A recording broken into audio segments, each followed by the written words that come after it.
नमस्कार दोस्तों, आज के इस वीडियो में मैं आपके साथ बात करूंगा एसएससी जीडी में आपका मेडिकल प्रोसेस क्या होता है, आपके मेडिकल में कौन कौन से पॉइंट पर फोकस किया जाएगा, क्या क्या वहां पे देखा जाता है। इस वीडियो में मैं आपके साथ सिर्फ दो चीज़ों पे बात करूंगा कि आपका मेडिकल में क्या क्या चेकअप होगा और आपको परमानेंटली जो रिजेक्शन मिलता है किन कारणों पे मिलता है।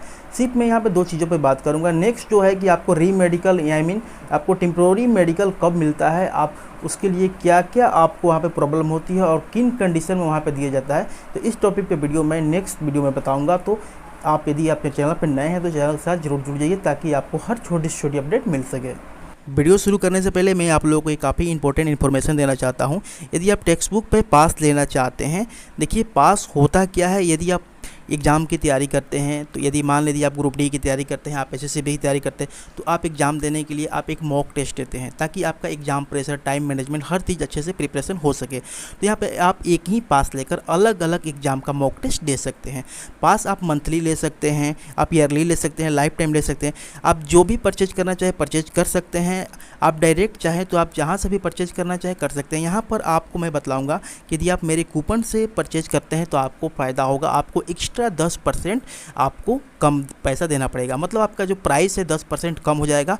एक तरह से आप अपना पैसा थोड़ा बचा पाएंगे। आपको करना क्या है, आप कोई भी पास सेलेक्ट कर लीजिए। सपोज दैट मैं आपको लाइफ टाइम टेक्स्ट बुक पास सेलेक्ट करके दिखा देता हूँ। यहाँ पर आप सेलेक्ट करेंगे तो ये आपका कुछ इस तरह का पेज चलेगा। उसके बाद आपका ये पेज ओपन हो जाएगा। यहाँ पे थोड़ा सा नेटवर्क का प्रॉब्लम है इसलिए थोड़ा सा स्लो है। देखिए आपको यहाँ पे अप्लाई कूपन पे जाना है। तो यहाँ पर कूपन अप्लाई करने पर मेरा जो कूपन कोड है आपको यहाँ पे लिख देना है L0OSD5। देखिए L के बाद 0 है, L0OSD5। उसके बाद आप अप्लाई कर देंगे तो आप देखेंगे यहाँ पर आपको डिस्काउंट मिल जाएगा। तो इस तरह से आप कोई भी पास ले सकते हैं और आपको वहाँ पर मैक्सिमम डिस्काउंट देखने को मिल सकता है। Thank you. यहाँ पे देखते हैं principal points in medical examination of candidates. आपको वहाँ पे क्या क्या मेडिकल में जांच की जाएगी। पहला, that is bearing is good and that there is no sign of disease of ear, nose and throat.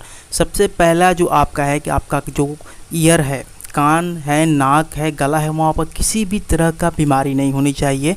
कान में किसी भी, जैसे कि कान में आपका जो कान का जो ईयर ड्रम है, जो जिसे आप लोग वहाँ पर थोड़ा सा भी इन्फेक्शन होता है वो भी। आपकी जो नाक होती है, नाक की जो हड्डी जो होती है ज़्यादा आपकी चौड़ी नहीं होनी चाहिए। गले में किसी भी प्रकार का डिजीज नहीं होनी चाहिए। ठीक है। Next, that the candidate is sufficient intelligent.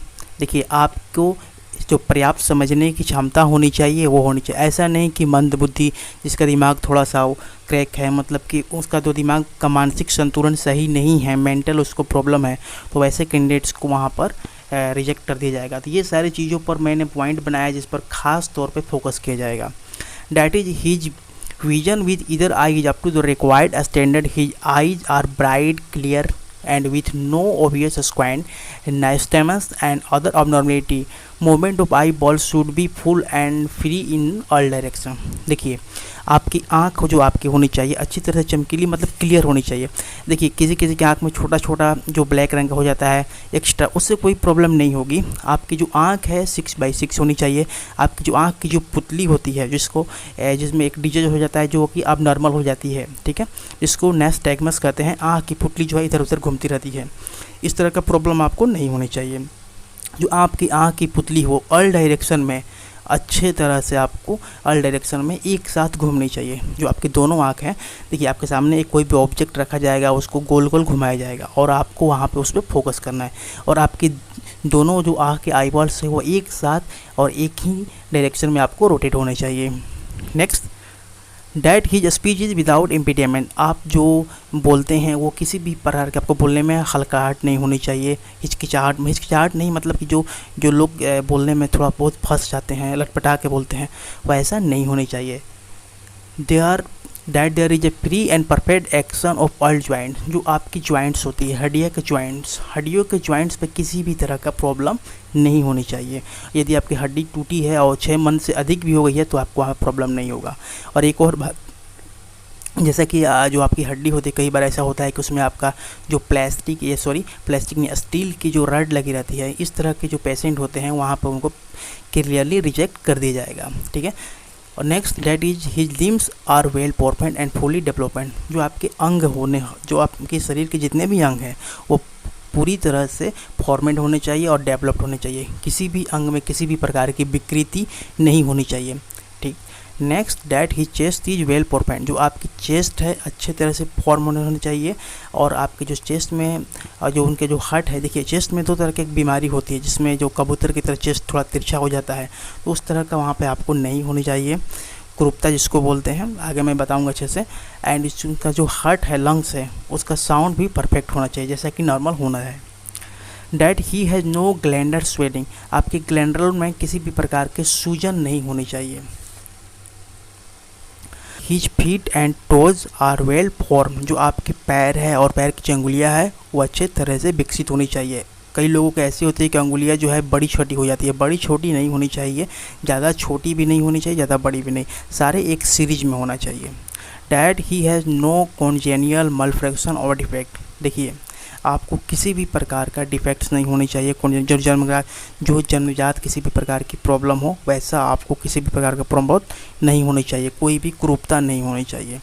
That he does not bear traces of previous acute और chronic disease pointing and impaired constitution, ठीक है। यहाँ पर आपको बताया है कि आपको किसी भी तरह के क्रोनिक डिजीज नहीं होनी चाहिए जिसके कारण आप काफ़ी वीक हो, काफ़ी कमज़ोर हो।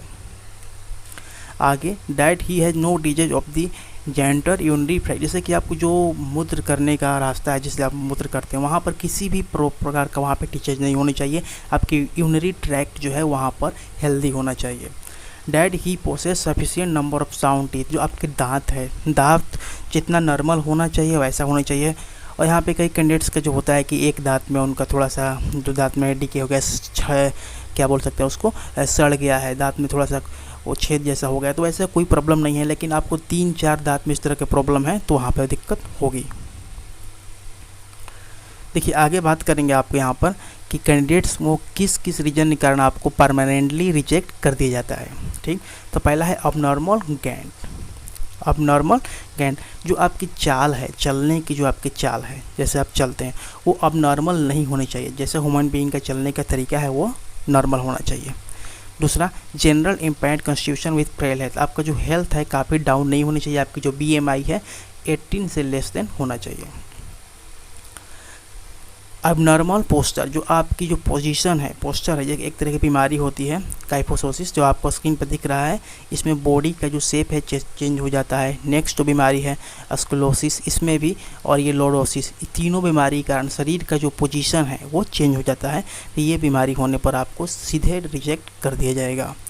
ग्रोस फिजिकल डेफॉर्मिटी ऑफ चेस्ट, जो चेस्ट की किसी भी प्रकार की विकृति हो, जैसे कि चेस्ट जो है पिजन चेस्ट होता है, जिसमें चेस्ट का आकार पिजन के अकॉर्डिंग हो जाता है, पिजन के जैसा दिखने लगता है, बैरल शेप चेस्ट हो जाता है, पेक्सत एक्सकैम्पटम्स, हैडसन, ये जो चेस्ट की बीमारियां हैं, मतलब इसमें चेस्ट जो है अपने नॉर्मल शेप से हटकर कुछ दूसरा शेपिंग अपना रूप ले लेता है, तो वहाँ पर आपको दिक्कत हो जाएगी। अब यहाँ पे नोकनी की बात करें तो आपके नोकनी भी यहाँ पे काफ़ी अच्छे से चेक होगा। आपका जो दोनों पैर जो आपका पैर वहाँ पे नोकनी का प्रॉब्लम हो तो आपको रिजेक्ट कर दिया जाएगा।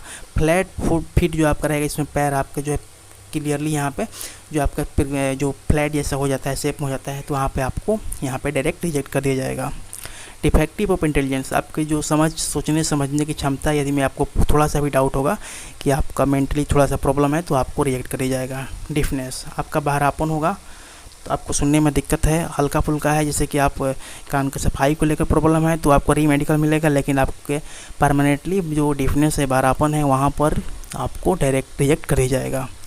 प्रोनाउंसिएशन टैमरिंग, जैसे कि आपको किसी भी चीज़ को चाहे उच्चारण करने में या बोलने में आप हकलाते हैं तो वहाँ पर इस चीज़ के कारण आपको रिजेक्ट कर दिया जाएगा। Mental and nervous instability includes coarse digital tremors, plantar, hyperhidrosis and tachycardia, ये जो पल्सेस, ये जो बीमारियां हैं, मेंटल की बीमारियां, इस तरह में कोई भी बीमारी आपको होगा तो आपको डायरेक्ट रिजेक्ट कर दिया जाएगा।